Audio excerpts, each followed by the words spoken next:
valoración cualitativa de la función sistólica global es un índice simple y altamente predictivo que es de gran utilidad clínica, sobre todo cuando lo realizamos a la cabecera del paciente en unidades de cuidados intensivos y en urgencias. A continuación, vamos a ver cómo realizar esta valoración. La valoración cualitativa de la función ventricular o de la fracción de eyección solemos realizarla a nivel de la cabecera de la cama del paciente en urgencias y en cuidados intensivos o a nivel del consultorio para tomar decisiones terapéuticas rápidas. Aquí vemos dos videos en una visión apical de 4 cámaras, un video del lado izquierdo y un video del lado derecho. Vamos a observar con detenimiento varios de los aspectos que debemos valorar cuando hacemos una determinación cualitativa de la función ventricular. En primer lugar, debemos tomar en cuenta el engrosamiento de la pared. En el video de la izquierda observamos sobre todo a nivel del septum cómo esa pared aumenta de grosor en la medida que va ocurriendo el ciclo cardíaco. Al compararlo con la imagen de la derecha, el engrosamiento se observa de menor intensidad que la imagen del lado izquierdo. El otro aspecto es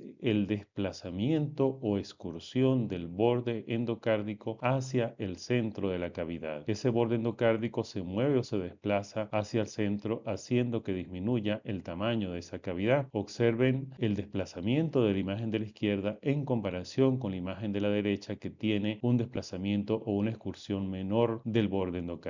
Y el tercer aspecto que vamos a visualizar es la válvula mitral. La apertura de la válvula mitral en la imagen del lado izquierdo es más completa. Observen que la válvula mitral llega casi que hasta el septum interventricular, mientras que a nivel de la imagen del lado derecho la válvula mitral abre menos. Y claro, si hay menos apertura indica que hay menos gasto o menos flujo y por lo tanto la función puede ser menor. El otro aspecto a nivel de la válvula mitral es el plano valvular mitral. Este plano valvular mitral se desplaza hacia el ápice de manera longitudinal en el momento de la sístole, y ese desplazamiento debemos visualizarlo también y compararlo en la imagen de la izquierda y en la imagen de la derecha. El desplazamiento hacia el ápice es menor. Aquí tenemos entonces dos videos. El del lado izquierdo tiene una función sistólica o una fracción de eyección cualitativa o visualmente normal, mientras que el del lado derecho tiene una función sistólica o fracción de eyección cualitativamente disminuida. Cuando valoramos cualitativamente o visualmente la función sistólica, esta lo hacemos mejor si utilizamos múltiples planos. Aquí vemos en estos vídeos en la parte superior izquierda una visión de eje largo paraesternal, luego vemos una visión de eje corto a nivel paraesternal, luego tenemos la visión apical de 4 cámaras, la visión apical de 2 cámaras y la visión apical de 3 cámaras. Debemos siempre utilizar la mayor cantidad de planos posibles y optimizar los bordes endocárdicos para hacer una adecuada valoración cualitativa o visual de la función sistólica en un paciente. ¿Cuáles serían en resumen los parámetros que vamos a utilizar para valorar cualitativa o visualmente la función ventricular de un paciente? En primer lugar, el engrosamiento de la pared miocárdica, que aparece en color verde señalando el septum interventricular de esta visión apical de 4 cámaras. Podemos observar cómo ese septum se engruesa o aumenta de espesor en sus 3 segmentos, en el segmento basal, en el segmento medio y en el segmento apical. Igualmente, la pared lateral también sufre un proceso de engrosamiento. El segundo aspecto sería la excursión del endocardio. Cuando hablamos de excursión, indicamos desplazamiento del endocardio desde la parte externa hacia el centro de la cavidad. Observen cómo ese endocardio se mueve o se desplaza hacia el centro de la cavidad. Y el tercer aspecto sería el movimiento de la válvula mitral. Cuando hablamos de válvula mitral tenemos en cuenta dos aspectos. En primer lugar, el grado de apertura. Una válvula mitral normal, su velo septal se acerca bastante al septum. Observen que casi choca con el septum. Eso indica que hay un buen gasto cardíaco y por lo tanto una buena función sistólica. Y el otro aspecto es el desplazamiento del anillo mitral de manera longitudinal hacia el ápice en el momento de la sístole. Si nosotros tomamos en cuenta estos tres aspectos cuando tenemos un paciente, vamos a llegar con bastante aproximación a tener un valor cualitativo o visual de la fracción de eyección o función sistólica de ese paciente. En esta diapositiva vamos a comparar los diferentes parámetros que utilizamos en la valoración cualitativa de la función ventricular en dos pacientes. El paciente del lado izquierdo es un paciente con una función sistólica normal y el paciente del lado derecho es un paciente con una función sistólica severamente deprimida, ambas visiones apicales de 4 cámaras. En primer lugar, excursión del endocardio. El endocardio en el lado izquierdo en el paciente normal se acerca hacia el centro de la cavidad de tal manera que la pared septal y la pared pared lateral parecen acercarse hasta casi encontrarse en el centro de la cavidad. En el lado derecho, en el paciente que tiene una disfunción sistólica severa, el endocardio no se desplaza, no hay excursión del endocardio. La pared septal no se acerca al centro y la pared lateral tampoco se acerca. La cavidad permanece del mismo tamaño. Segundo aspecto, engrosamiento de la pared miocárdica. Aquí en el paciente que tiene una función sistólica normal en el lado izquierdo, observamos cómo el septum se engruesa tanto en la parte basal como en la parte media y en la zona apical. Igualmente, la pared lateral sufre un engrosamiento a lo largo de los diferentes segmentos. En el paciente que tiene disfunción sistólica severa, no hay engrosamiento a nivel del septum y en la pared lateral el engrosamiento es mínimo en la zona basal, mientras que tampoco se observa engrosamiento en la zona media ni en la zona apical. Y por último, el movimiento de la válvula mitral. En el paciente normal, el velo anterior de la válvula mitral se desplaza bastante y casi que contacta con el septum. Hay una apertura adecuada de la válvula mitral y el plano mitral se desplaza de manera vertical hacia el ápice en el momento de la sístole. En el paciente con disfunción sistólica severa, el velo anterior se mueve poco, apenas abre y no se acerca al septum, y el plano a nivel de la válvula mitral tiene un mínimo desplazamiento hacia el ápice. Es decir, que al valorar estos tres aspectos como son excursión del endocardio, engrosamiento de la pared miocárdica y movimiento de la válvula mitral, nos permite establecer con bastante aproximación una valoración cualitativa de la función sistólica y en este caso dividir a estos dos pacientes en una función sistólica normal en el vídeo del lado izquierdo y en una función sistólica severamente deprimida en el vídeo del lado derecho. En esta diapositiva vamos a hacer una comparación de los tres parámetros que utilizamos para la valoración cualitativa de la función ventricular, pero en otro plano. En este caso vamos a utilizar una visión de eje largo paraesternal en el lado izquierdo en un paciente con fracción de eyección normal y en el lado derecho en un paciente con fracción de eyección severamente disminuida. El primer aspecto sería el engrosamiento del endocardio. Aquí podemos observar un engrosamiento importante a nivel del septum interventricular y a nivel de la pared posterior en el paciente que tiene fracción de eyección normal. En el paciente que tiene fracción de eyección disminuida, el septum no se engrosa, no hay engrosamiento a nivel septal y a nivel de la pared posterior hay un mínimo engrosamiento en la zona basal. Segundo aspecto, excursión o desplazamiento del endocardio. En el paciente que tiene fracción de eyección normal, el endocardio del septum se acerca e intenta encontrarse con el endocardio de la pared posterior, observándose una disminución de la cavidad en el momento de la sístole. En el paciente que tiene una fracción de eyección disminuida, no hay desplazamiento del endocardio. El endocardio del septum no se desplaza hacia el centro y el endocardio de la pared posterior tiene un mínimo desplazamiento en la zona basal, pero la zona media no se acerca, por lo tanto el tamaño de la región central de la cavidad no disminuye. Tercer aspecto, válvula mitral. La apertura de la válvula mitral en el paciente con fracción de eyección normal es más amplia y es más completa, mientras que la apertura de la válvula mitral en el paciente con fracción de eyección disminuida es menor, dado que hay menos gasto. El otro aspecto de la válvula mitral es el desplazamiento del anillo mitral. El anillo mitral en el paciente normal se desplaza hacia el ápice de manera longitudinal en el momento de la sístole. En pacientes con fracción de eyección disminuida, el plano del anillo mitral no se desplaza o se desplaza muy poco hacia la zona del ápice. De tal manera que debemos utilizar estos tres parámetros en la valoración cualitativa de la función sistólica y valorarlo en la mayor cantidad de planos que podamos. Aquí en esta diapositiva vamos a comparar los diferentes parámetros, pero en otro plano. En este caso sería una visión de eje corto a nivel de la cavidad ventricular izquierda. El paciente con fracción de eyección normal que está del lado izquierdo, podemos observar que hay un engrosamiento adecuado a nivel de todas las paredes de ese miocardio y también hay un desplazamiento o excursión adecuada del endocardio. El endocardio se desplaza hacia el centro de la cavidad, observándose disminución de la misma en el momento de la sístole. En el lado derecho, que tenemos un paciente con una fracción de eyección severamente disminuida, no hay engrosamiento, el septum no se engruesa, la pared inferior ni la pared anterior tampoco. Hay un mínimo engrosamiento a nivel de la pared lateral, sobre todo de la zona basal. Y el otro aspecto, que es la excursión o desplazamiento del endocardio, pues prácticamente no ocurre. Hay un mínimo desplazamiento del endocardio hacia el centro de la cavidad en la pared lateral, pero en el resto no hay desplazamiento del endocardio. De hecho, hay una zona disquinética en la cual el endocardio, en vez de acercarse, se aleja de la cavidad. Esto hace que el tamaño de esa zona de la cavidad no disminuya durante la sístole al compararlo con el paciente normal. Diferenciar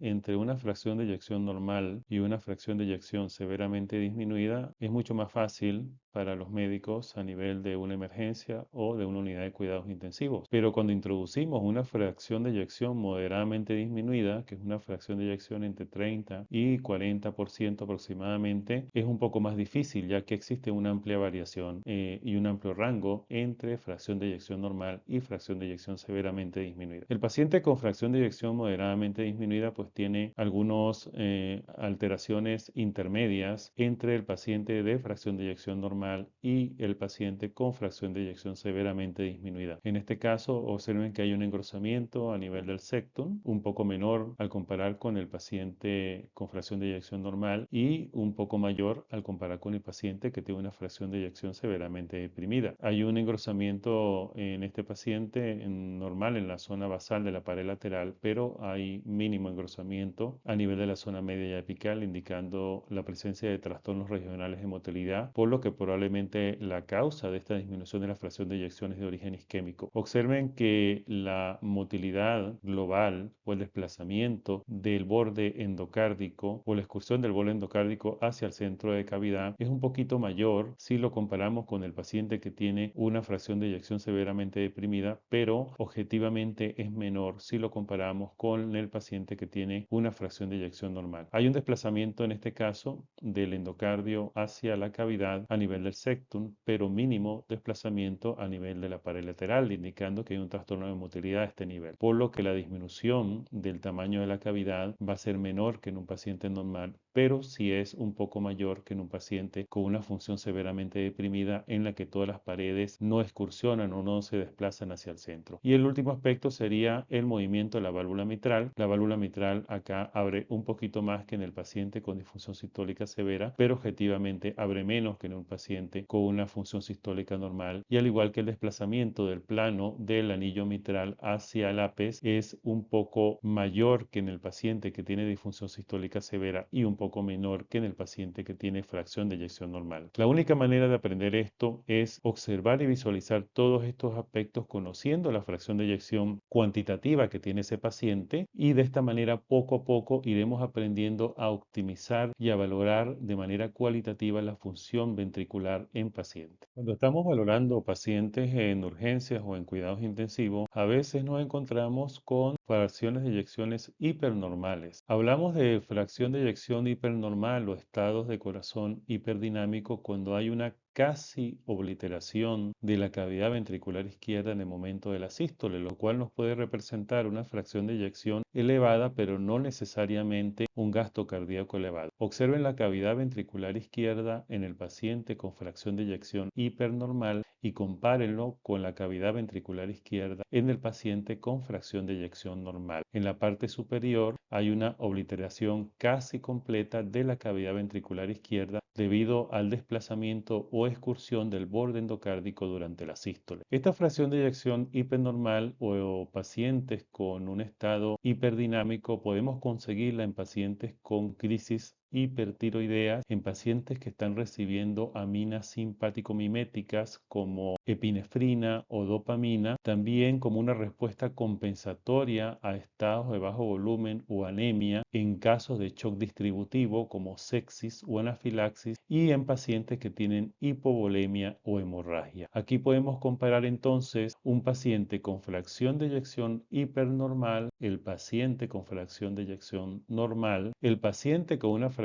de eyección moderadamente disminuida y el paciente con una fracción de eyección severamente disminuida, todos valorados desde el punto de vista cualitativo o visual. Otro grupo de pacientes en la valoración de la función ventricular de manera cualitativa o visual es el paciente que tiene una fracción de eyección levemente disminuida como ocurre en este vídeo de la parte superior izquierda. Este es un paciente que tiene una fracción de eyección entre 45 y 50% secundario a cardiotoxicidad por quimioterapia. Es difícil diferenciar el paciente con fracción de eyección levemente disminuida del paciente con fracción de eyección normal porque son muy parecidos. Son detalles muy pequeños que hay que ir tomando en cuenta y que con la práctica y después de ver muchos videos de pacientes podemos ir aprendiendo poco a poco. Aquí vamos a ver en resumen 4 imágenes que nos representan la fracción de eyección normal, que es en la parte inferior izquierda, la fracción de eyección levemente disminuida, la fracción de eyección moderadamente disminuida y la fracción de eyección severamente disminuida. Todos hechos con práctica podemos valorarlo de manera cualitativa o visual a la cabecera de la cama del paciente en urgencias o en terapia intensiva. Existen diferentes publicaciones científicas como esta titulada Comparación de la estimación visual y medidas cuantitativas de la fracción de eyección ventricular izquierda en ecocardiografistas perioperatorios no entrenados. Todas estas publicaciones establecen que hay una buena correlación de cerca de 0.80-0.85 entre la estimación visual o cualitativa y la estimación cuantitativa, lo cual la hace muy útil, sobre todo en entornos de emergencias y cuidados intensivos cuando no tengamos tiempo o cuando no tengamos el equipo adecuado para cuantificarla. Cuando valoramos cualitativamente la función sistólica del paciente, tenemos algunas limitaciones. En primer lugar, la experiencia del operador. Esta experiencia se va adquiriendo progresivamente con la práctica, viendo muchos pacientes, viendo muchos ecos y sobre todo conociendo el valor cuantitativo y comparándolo con la imagen que tiene el paciente de tal manera que poco a poco vamos aprendiendo. El otro es la definición de los bordes endocárdicos. Debemos tratar en lo posible de obtener una buena definición de bordes endocárdicos. Esto depende mucho de la ventana acústica del paciente, pero la optimización de los controles del equipo y de la imagen nos ayudan a lograr una buena visualización que es muy importante para la valoración cualitativa. El otro sería la presencia de patrones de contracción asincrónico que los veremos más adelante en este tema, como es la presencia de bloqueo de rama izquierda del haz de His, la presencia de un ritmo de marcapaso y aquellos pacientes que han sido posoperados de cirugía cardiovascular, ya que tienen alteraciones de la motilidad que dificultan la valoración cualitativa de la fracción de eyección. Y por último, la presencia de trastornos de motilidad segmentaria, sobre todo en pacientes con cardiopatía isquémica y principalmente la presencia de discinesia. Todas estas limitaciones pueden afectar el desempeño de la valoración cualitativa, pero sin embargo, los diferentes trabajos que se han realizado comparándolo con la determinación cuantitativa nos dicen que una vez que se ha pasado un periodo de aprendizaje, la valoración cualitativa es fidedigna en la determinación de la función ventricular a la cabecera del paciente.